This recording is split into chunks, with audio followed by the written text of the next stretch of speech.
everyone. Welcome to our second edition of Hiatt After Hours. And as you can probably tell, we are not at Hiatt because, like you, Kristen and I are working from home. So we thought this would be a great opportunity to share some information, some advice on how to make the most of this new found situation that most of us are in, and really how to maximize and to adjust to this change that can be a little bit disruptive, to say the least, right?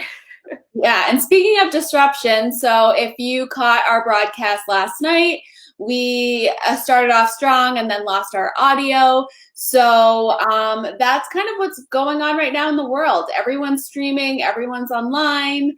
We know all of you are right now as you're watching this. So thanks for catching us a second time as we are now probably a little bit more polished in delivering this information to you.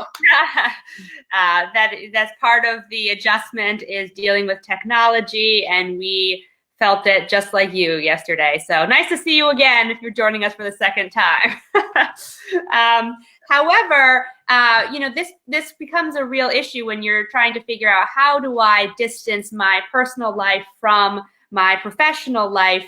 And, there are really no right answers to this, because we all know everyone has a different working environment. But to the best of your ability, if you can, define some sort of boundaries between your personal and professional life so that you can continue with the normalcy of what your working life used to be. So when I say define some boundaries, here I have actually a physical boundary, keeping my screaming children away from me. It doesn't always work, but it's something I've tried, among many other things. Those of you that might be working parents out there, or living with other family members that are using the technology at the same time, or you have a roommate, there's a lot of noise, there's a lot of people coming at you. And so, to the best of your ability, can you find a little nook? Can you go hide somewhere where the space will become solely yours for professional purposes?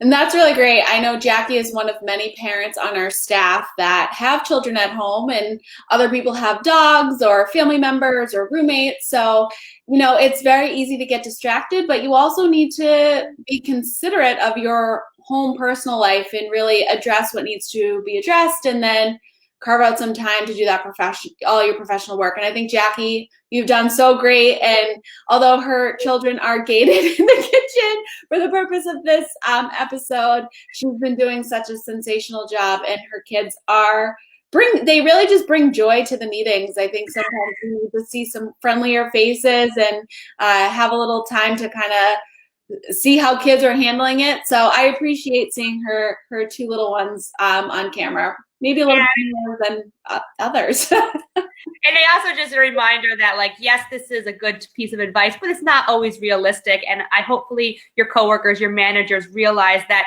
while you're trying to avoid blending doesn't always work. So the fact that one of my kids comes on a call every once in a while, thankfully we're in an environment where that's kind of welcomed, and I'm able to do that. So just do your best is really kind of the message here. Yeah, excellent advice. Right. Also, in the theme of doing your best, do your best to keep with your same schedule. So you're going to want, in addition to blending your personal professional life, Kristen, we also want to wait. Oh, yes.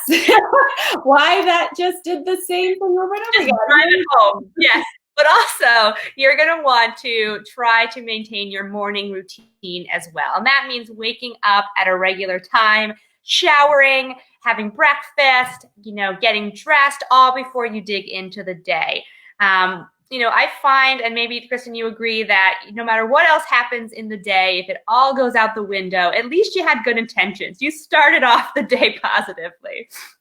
Yeah, and what I really love about this tip is it keeps you accountable. So I think it's easy to want to sleep in a little bit later, which is great. Like, you don't have that commute time. But for me personally, my hours in the office were traditionally 8 to 4. So I'm keeping with that schedule. So I'm getting up, I'm taking a shower, I'm eating breakfast, I'm getting ready for the day. And yeah, of course, things can get derailed, but I know that between the hours of 8 and 4, I am going to do my absolute best to work. And then, that leaves my time at 4 and after to do all the other things that I need to do around the house or personally. So I'm still kind of in that work mode, and kind of being able to operate business as usual, even though it's from my house. Exactly. It's a lot of these tips have to do with kind of trying to keep your schedule, your normal world, even though the world is certainly not normal right now. And so, even if it's just to kind of like clean off all the negative energy from the day before and start fresh, it's symbolic. It gets you going, and you can kind of face the day, in a good headspace. Definitely. And another thing to keep in mind is, as you're, like I just said, I'm dedicating the same time, office time, that I would normally have at home. You always also want to ensure that you have a proper working space. So this can look very different for everybody else, but I would highly suggest that you find a place in your home where you can actually work. So I'm lucky enough, I'm sitting in a home office right now that I never ever used prior to living in this house, and now I'm using it. But as someone that also took online classes, I will tell you that your bedroom is not a great place to do this. Don't sit in a room that has a television where you can easily be distracted. If you don't have an office or a desk, maybe sit at your kitchen table. I find that if I have a sturdy chair and I'm sitting upright, I'm more motivated to do work. I'm more focused. So definitely find a good, as Jackie said, a nook, a corner, some place where you can have some quiet time and really focus in on what your tasks are for the day. Yeah, and not to mention just also, thank you, Kristen, the physical toll that not finding a proper space can have on you in terms of if you're crunched in your couch or on your bed and you have your laptop on your knees and it keeps wiggling. This is not going anywhere anytime soon. We're going to be working from home for quite a while, so that is going to put some strain on your body. And so having a kind of ergonomical, to the best of your ability, layout will certainly make you feel better physically as well. Definitely. And Kristen's workspace was so neat. I asked her to take a picture of that because no one wants to see my workspace. Oh, I did clean it beforehand, I will admit, for the sake of this presentation. Another great way to kind of maintain this new balance between working from home and not being in constant contact with your coworkers is something that Kristen does very well, which is over communicate. Obviously, she's in a role that deals with our office-wide communication, so she's a pro at this. The rest of us are still catching up and learning. But since you don't have that spontaneity and those organic conversations like you used to have when you're grabbing a cup of coffee or walking down the hall, you need to replace that with additional communication. Yeah, and a lot of your staff meetings may look like this or very similar. So our staff in particular are checking in daily, sometimes 15 minutes, sometimes 30 minutes. So it's really, really crucial to come together as a group. And, we're trying to open the lines of communication, not in terms of not only what work we're doing as a team, but how we feel as individuals. So, if you feel like you're working too much or you're having too much screen time, I'm sure other people are feeling the same way. So it's really important to kind of air this out in a way that's obviously professional, but for more people in the group to just feel like, yeah, I feel the same way. Let's work through this together, so we're not feeling so run down and overworked and just burnt out. Yeah, it's good for your mental health too, to know that you're part of something bigger. And so the over communication and getting responses from people, reminds us that we're still connected to the world, even if we're, maybe a lot of people might live alone. And so they're not having, conversations with people physically at all. And so this is another way to kind of feel more human, I think. Definitely. Mm-hmm. So, which kind of brings us to sort of what we've chatted about. So, I talked about being, finding a location that didn't have a television, or, some of you can stream on your laptops. Here is my biggest tip, is to just kind of don't stream until work is done for the day. So sort of that work and no play sort of thing. So again, going back to your work hours, if you're working 8 to 4, you deserve to be able to turn on Netflix at the end of the day. So we're actually going to talk about the shows that we stream after our work day, and I'm going to have Jackie start because mine has disappeared from the agenda. So Jackie, tell us what you're watching. Got it. Well, I am working from home. I'm also parenting and homeschooling from home. So at the end of the day, I don't have a ton of time. So I'm looking for something short. A little 30-minute show for me is pretty much all I can muster before I pass out at the end of the day. And maybe like you, I need a little bit of an escape. I need something that makes me laugh, that takes my mind off everything that's happening and has nothing to do with what's going on in the world. So my current recommendation is Brooklyn Nine-Nine. It's been on for a while. It's on Hulu. Short, quick, really great characters. There's never been an episode that has gone by where I haven't laughed out loud. And it's just what I need at the end of the day to reset my brain and get me ready to go to sleep. Is yours not, Kristen? Yes, I have not checked out Brooklyn Nine-Nine, but it's 30 minutes, right? The episodes? Yeah, it's by the same people who did The Office. So if you like that, you might like Brooklyn Nine-Nine. That's good. I think that's a nice little escape, especially if you don't want to get into something. But right now, on the other hand, I am way into something. It's called Tiger King. So if you have been on social media, you have seen this is kind of the talk of the social media landscape right now. There's so much to say and just not enough time, but essentially Tiger King gets into sort of this underground world of people owning tigers as pets and running zoos and doing some really shady things.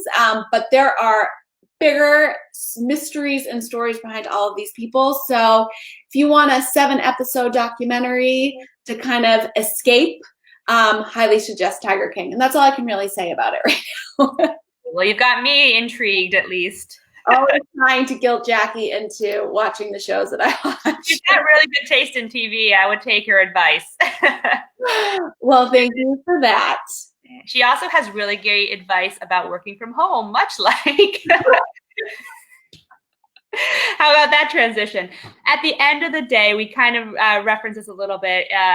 It's time to shut it down. And so when we say shut it down, it's not just, make sure that you distance yourself from your computer. We really mean shut it down. There's been a lot of gray area about how people are working now that we're all working from home. And so while you might have a defined schedule with your supervisor, you might be working piecemeal here and there whenever you can make it possible. But when you are ready to, turn everything off for the day, turn off your notifications, hide your computer, don't feel the pressure or the draw to kind of check back in, because everyone deserves a break and everyone needs a break right now. Yeah, I really love what you just said, Jackie, about, communicating with your manager and saying, this is when I'll be online and this is when I won't. And so, some of us have other things going on in our home life. Jackie, just using her as an example, she has kids at home that she needs to take care of. And also they have to be educated at home. So she's managing multiple things. So, Jackie's very straightforward and open and saying, I'm doing my best right now and I'll be online when I can. And I think that's so important to be able to communicate that and say, yeah, if an email comes through, I will do my best to see it, but you may not get a response right away. So I think that's really important. Yeah, we recognize that everyone has different job responsibilities and different expectations of when they're supposed to be on. But as long as, you're asking for what you need from your manager and trying to find reasonable accommodations, hopefully you'll have a little bit of time to shut it down.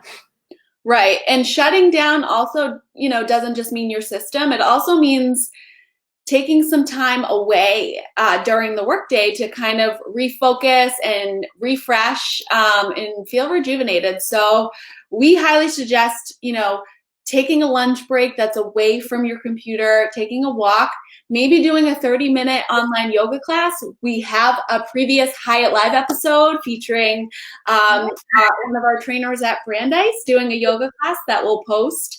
But I highly suggest that you get out and you get some fresh air. It's really hard right now with being, the mandate to stay indoors and not go really anywhere or be social. I can tell in the walk that I went on yesterday, there were a bunch of people out. We, had our social distance, but everyone is more inclined to say hello.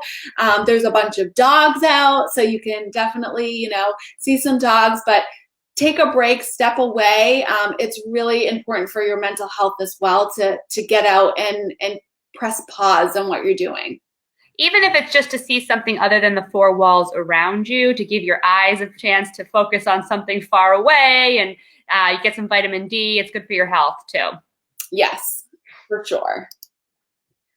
One of the things that I think are so important, so Jackie and I are chatting right now in this broadcast, but we've also found that it's important to be able to take a virtual break or coffee break, or in this case, a water break. Check in with one another. So yeah, we have these group meetings with our staff and it's great. But if I'm working with another person one-on-one, or maybe we just want to air out kind of what's been going on and what's been bothering us, or just something we need to work through, it's really, really great to be able to kind of have these virtual dates and chat with someone, even if it's for 15 or 20 minutes. I mean, not even that. I feel like the thing that I'm missing the most right now is, the 5 minute conversation, the quick hello every morning, the walk by and wave. It's those things that can't be replicated. And so the best we have are, these impromptu or 5 minute check-ins with individuals. I think our team is having a lot of like all team member conversations, but I haven't yet, and I want to challenge myself to have more one-off conversations with everyone in the staff, just to kind of see how people are doing, because it's hard to tell, and you want to make sure everyone's healthy and doing well. Yep. I mean, I definitely miss standing in Jackie's doorway at the end of the day when I'm killing time before it's time to go. Or, planning our episodes that, 3 years we've been doing live episodes together, and we've always had a one-on-one in her office to kind of work it out. And now we're planning online. So, we're adapting and adjusting. But FaceTime is definitely important, even if it's behind a phone or computer screen. Yes. Which takes us to our last kind of reminder, and this goes for every day, but especially in these hard times, trying to find a silver lining, finding things that you're grateful for, finding a little thing every day that makes you happy or helps you get through your day. What we're doing here is, hopefully helping others. And so can you try to reframe the current situation in a positive light? It's not always easy. It's not always every day or every hour that you can do this, but trying your best to think big picture, is a general good rule to live by. Yeah, I've been thinking a lot of, even just from a expense standpoint, I am saving money on gas, so I don't have my typical commute in the morning. My gym memberships have been frozen, so I'm not paying for that right now, which I mean I would love to be going to the gym, but I'm also saving money in the end. So although this is a stressful time, there are other things that are happening in the universe right now that are sort of also helping me. So just taking time to pause, like Jackie said, and kind of find the positive in this situation will definitely help you. I mean, right now it's a bump in the road, or as you should say, we're in the curve. We just have to get over that curve, and hopefully things will get a little bit better, a little bit brighter. But really take this time for some self-reflection and reassess, whether that's, you're working from home and maybe it's time to reassess your career and, do I see myself doing what I am currently doing in the way that it's operating now? Maybe that's something that you're thinking about, what's next for you, or, your dynamics with the relationships with people that you have. Maybe, your friends are, some of your friend groups, you're fine with this social distancing and things like that. So I think it's really important to take some time and reflect and think about what's next. Great. And if you are thinking about your career stuff, just know Hiatt is here for you. We're still scheduling appointments via phone, Skype, Zoom. We have a ton of online resources and a lot of new and updated information since this whole health crisis has started. So we are still here for you. If you need help staying positive or just someone to talk to about all the what ifs and uncertainty, we can help you get there too. Yep. Well, so I think that wraps up this episode of Hiatt After Hours, working from home. If you have any tips, or if you are a veteran that's been working from home for quite a while now, let us know. We'd love to hear sort of your expert tips. Again, this is what's worked for us, and it's going to be different for everybody else. But we hope that this kind of helps you along as you sort of navigate with us this sort of new journey. Great. I know, and we are sort of missing each other a little bit, but these at least we're having this crisis in the age of technology where we can really still kind of do our best to recreate what we're missing in the workplace. So let's all be grateful for that. And thank you, Kristen, for putting this together. I miss you, and I hope that you have a great day from home tomorrow. I know I'll see you a couple of times, probably in various meetings, but thank you all for joining us today. Do your best, have some patience with yourself, and try to stay positive. And patience with others. All right. Good night, everyone. Good night.